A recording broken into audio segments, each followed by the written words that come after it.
Sarah Pezzini a vu sa vie basculer quand elle était encore enfant, alors que son père, inspecteur des forces de police de New York, se faisait assassiner au cours d'un règlement de compte entre ripoux. Devenue adulte, Sarah a dédié toute son existence et toute son énergie à retrouver les trois hommes responsables de ce tragique et injuste décès, en s'engageant tout d'abord dans l'armée et les forces spéciales pour tâcher d'oublier, avant de revenir sur le terrain et de devenir à son tour inspectrice dans la grosse pomme.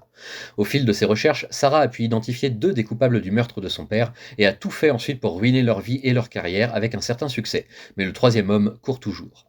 Pendant ce temps, en Allemagne, un chantier de fouilles privées met au jour un étrange artefact qui semble doté de conscience et s'attache immédiatement à toutes les personnes féminines qu'il peut croiser afin de se rendre vers sa légitime détentrice selon toutes les probabilités. Kenneth Irons, richissime collectionneur et homme de pouvoir, cherche par tous les moyens à retrouver cet artefact mystique et à s'en emparer ou du moins à en acquérir le contrôle, et il suivra sa course folle jusqu'à New York où l'objet finira entre les mains de Sarah Pezzini lors d'une opération d'infiltration hautement risquée. Devenant dès lors la nouvelle élue du Witchblade, une sorte de symbiote ancestrale qui lui ouvre de toutes nouvelles perspectives et affûte ses sens comme aucune drogue ne saurait le faire, Sarah va devoir apprendre à gérer ses nouveaux appétits ainsi que les troubles qui apparaissent soudainement dans sa vie quand d'étranges créatures la prennent en chasse.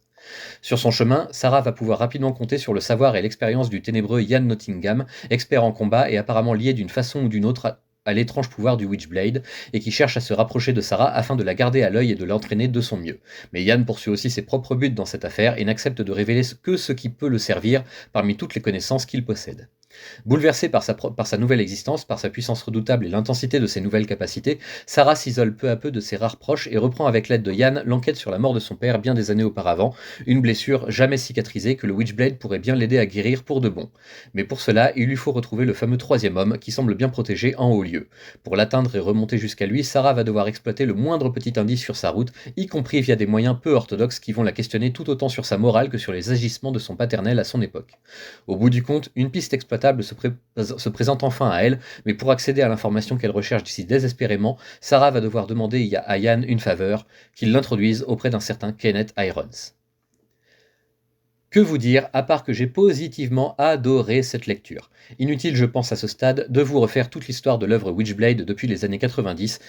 Sachez simplement qu'après 185 chapitres de cette première série, elle a fait l'objet d'un relaunch durant les années 2010 qui n'a franchement pas connu le même succès, loin s'en faut. Mais ça n'a pas découragé pour autant les auteurs de chez Topco et l'éternel ambitieux Marc Silvestri qui ont lancé une campagne parallèle sur Kickstarter pour financer une réédition de la première série tout en permettant l'existence d'une troisième. Et ce tome 1 que je vous présente ici, ce n'est ni plus ni moins que le premier recueil de cette nouvelle troisième série Witchblade, écrite cette fois-ci par Marguerite Bennett et dessinée par Giuseppe Cafaro, duo qui fait, vous le verrez très vite, de grands progrès sur ce titre par rapport aux itérations précédentes. Ici, exit le côté voyeur et rentre-dedans des années 90, exit aussi la prise de tête narrative de la seconde série, et bonjour au retour de ce qui faisait le succès véritable du titre il y a près de 30 ans déjà, à savoir le personnage de Sarah Pezzini et son histoire si mouvementée et complexe, où gravitent les bons et les mauvais dans un mouchoir de poche et où ce coup-ci, le point de vue strictement féminin de l'affaire fait vraiment plaisir à lire. Sarah nous apparaît donc bien plus crédible, bien plus vivante, bien plus réaliste dans ses réactions et dans ses intentions, sa psychologie brisée en constante reconstruction, car écrite par une autrice qui sait comprendre ce genre de personnage comme personne ou peu s'en faut.